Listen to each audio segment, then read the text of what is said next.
कोई 57 को चीन भेजकर क्यों पछता रहे हैं पुतिन। चीनी सोशल मीडिया में रूसी लड़ाकू विमान का मजाक उड़ रहा है। जानेंगे क्या है मामला। तो वहीं दूसरी तरफ चाइना का सिलिकॉन वैली बनाने का सपना चूर चूर हुआ। भारत के लिए फायदा ही फायदा। जियोपॉलिटिक्स में बहुत कुछ चल रहा है। हमेशा की तरह जानने को मिलेगा बहुत कुछ। आइए जानते हैं इन खबरों को विस्तार से। रूस का अत्याधुनिक लड़ाकू विमान सुखोई 57 झुआई एयर शो में भाग लेने के लिए पहली बार चीन पहुंचा। इस लड़ाकू विमान के चीन दौरे की पूरी दुनिया में चर्चा हो रही है। सुखोई 57 एक स्टील्थ लड़ाकू विमान है जो कई अत्याधुनिक तकनीकों से लैस है। ऐसा पहली बार होगा जब रूसी सुखोई 57 को चीन में आयोजित किसी एयर शो में प्रदर्शित किया जाएगा। हालांकि अभी तक यह निश्चित नहीं है कि यह लड़ाकू विमान एयर शो के दौरान उड़ान भरेगा या नहीं। इसके पहले सुखोई 57 को दुबई एयर शो में प्रदर्शित किया जा चुका है।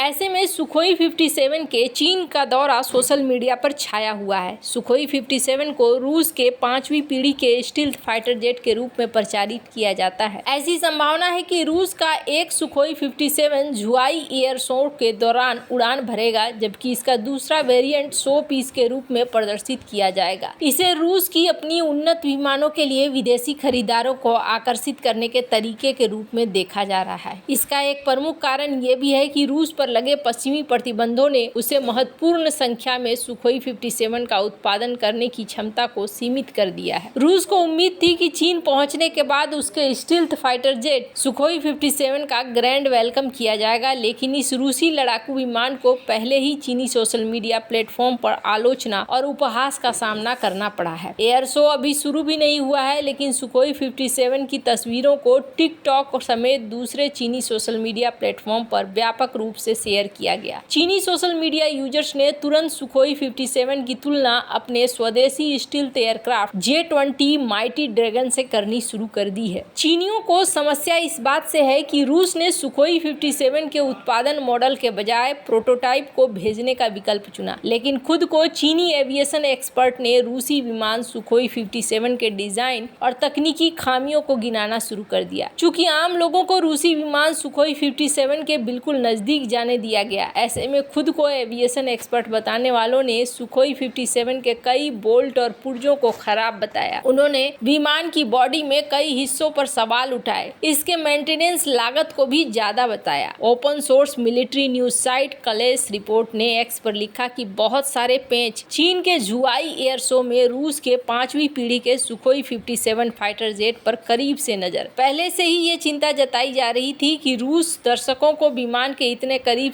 आने से रोकने में विफल रहा, फिर वीडियो को सोशल मीडिया में प्रसारित होने दिया। दूसरे शब्दों में क्रेमलिन सुखोई 57 से जुड़ी नकारात्मक खबरों को कंट्रोल करने में विफल रहा, खासकर तब जब वह विमान के एडिटेड रील और वीडियो जारी कर माहौल बना सकता था। सुखोई 57 की आलोचना ने रूस की टेंशन बढ़ा दी है। अब रूस को इस विमान के लिए चीन के दिल को जीतना या नया विदेशी खरीदार ढूंढना और ज्यादा मुश्किल हो गया है। हालांकि रूस का सुखोई 57 चीनी एयर शो में भेजने का मुख्य उद्देश्य यही था। उसने अपने विमान की कमियों की झलक पूरी दुनिया को दिखा दी। न्यू हेवन विश्वविद्यालय में राष्ट्रीय सुरक्षा के associate professor doctor Matthew Smith ने कहा कि रूसी विमान बुनियादी वैमानिक दृष्टिकोण से भले ही अच्छी तरह से डिजाइन किए गए हों, लेकिन विनिर्माण टेक्नोलॉजी और सामग्री तकनीक घटिया है। अब ये चीजें रूस के लिए एकदम से उल्टा हो गया है। रूस को इसकी बड़ी कीमत चुकानी पड़ जाएगी। खैर, जहाँ एक तरफ ये सब कुछ चल रहा है, वहीं दूसरी तरफ चीन में विदेशी नागरिकों की संख्या लगातार घट रही है। इसका सीधा असर चीन की अर्थव्यवस्था पर पड़ रहा है। Beijing international talent exchange association द्वारा संकलित और पिछले महीने के अंत में एक मंच पर जारी की गई एक रिपोर्ट से अनुमान लगाया गया है कि एक दशक पहले शहर में काम करने वाले 37,000 विदेशियों से काफी कम है। इसी रिपोर्ट में बताया गया कि बीजिंग में वर्तमान में सिर्फ 22,000 विदेशी नागरिक ही मौजूद हैं जो लंबे समय से काम कर रहे हैं। रिपोर्ट में पिछले वर्षों की तुलना नहीं की गई, लेकिन यह कहा गया कि हाल के सालों में कम विदेशियों ने शहर में लंबे समय तक चलने वाली नौकरियां ली है। इनकी संख्या इतनी कम है कि वे बीजिंग के वर्कफोर्स का सिर्फ 0.2% और इसकी जनसंख्या 0.1% है। कोविड-19 महामारी के समाप्ति के बाद से बीजिंग की विदेशी समुदाय के वापसी में बदलाव आया है। रिपोर्ट में कहा गया है कि अमेरिकियों और यूरोपीय लोगों लोगों का प्रतिशत 2019 में 16% से घटकर 12 हो गया है, जबकि विदेशी कार्यबल में अब अफ्रीकी लोगों की हिस्सेदारी 26% से बढ़कर 31% हो गई है। रूसियों और पूर्वी यूरोप के निवासियों का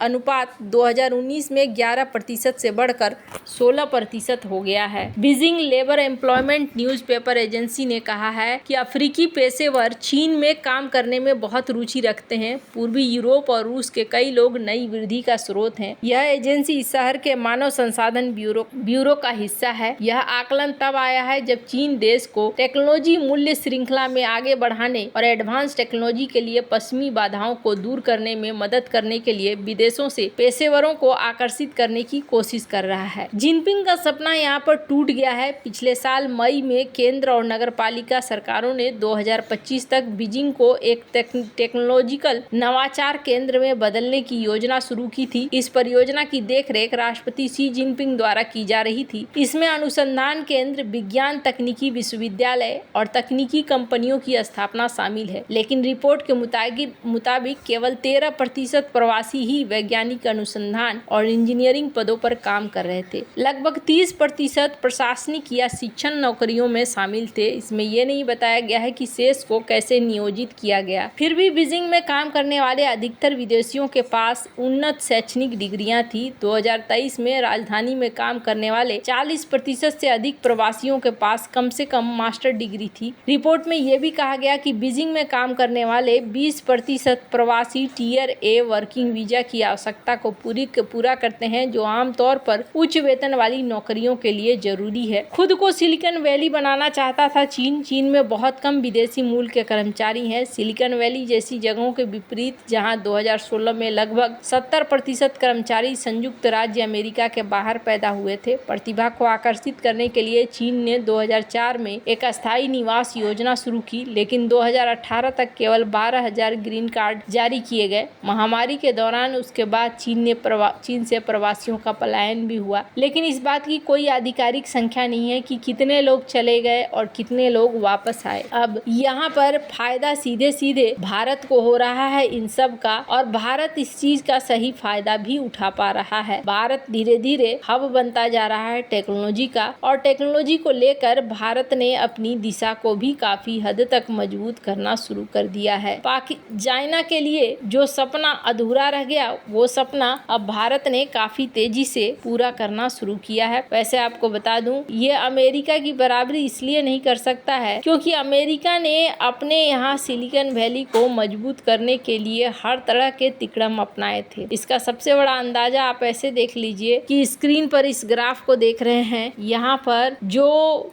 काम करने वाले सिलिकॉन वैली में लोग हैं उनमें अलग अलग संख्या है। 33% एशिया के मूल के लोग हैं, 35% अमेरिकी मूल के लोग हैं। इस तरीके से चीजें यहाँ बटी हुई है। तो जब चीजें यहाँ बटी हुई है, चाइना ये चीज कभी भी नहीं दे सकता है, किसी दूसरे के हाथ में कभी वो कंट्रोल नहीं दे सकता है। यही वजह है कि हालात इस तरीके से देखने को मिल रहे हैं। वैसे आपको क्या लगता है इन सब मामले में, आपकी क्या राय है, कमेंट कर जरूर बताएं। जल्द मिलते हैं अगले वीडियो में नई खबर के साथ।